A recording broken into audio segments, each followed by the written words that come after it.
My name is Jordan. I'm going to tell you the difference in the NFL and XFL. Most of you have heard of the NFL, but how many of you have heard of the XFL?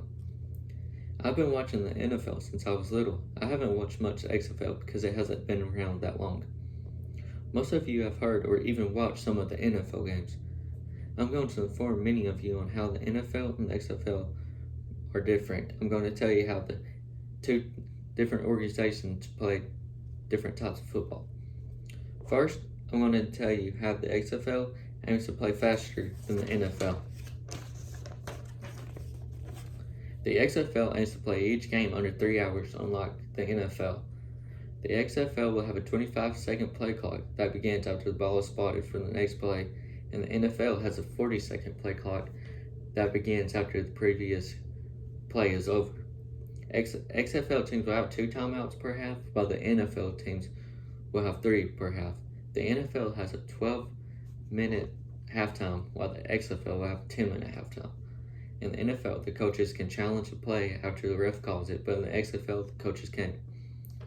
Now I'm going to tell you how the two games are different after they both score. In the NFL, after you score, you can either kick a field goal, which is worth 1 point, or go for a 2-point conversion. In the XFL, you cannot kick a field goal. They can either line up on the 2-yard line for a 1-point conversion, or they can go for a 2-point conversion on the 5-yard line, or even go for a 3-point conversion on the 10-yard line. In the NFL, if the defense gets the ball from a fumble or interception, or even block the field goal, they can return it for 2 points. In the XFL, if the defense gets the ball, it is worth how much ever the opposing team was going for the conversion. Now it's time for the team that scored to kick the ball. In the NFL, they kick off on the 35-yard line. In the XFL, they'll kick from the 30-yard line.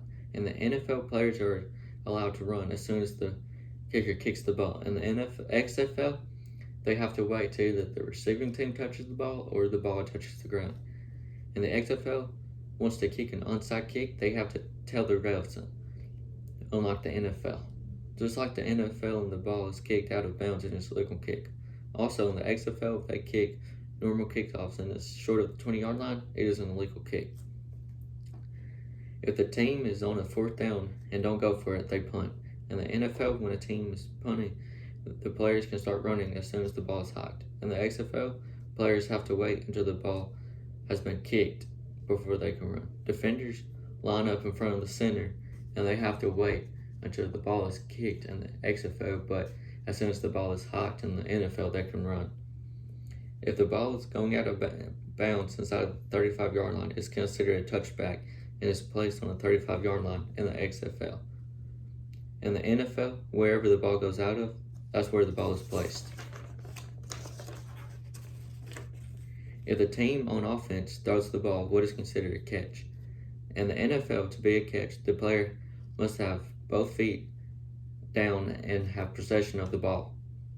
In the XFL, a catch is if a player has 1 foot down and control over the football, or if any other body part lands inside. If the NFL team falls out of bounds but has a hand still in bounds, it is still called an incomplete catch. You've now been informed how the organizations play football different. You've learned how the NFL and XFL play different. Now, if someone asks you if you know what XFL is and what's the difference between it and the NFL, you should be able to tell them.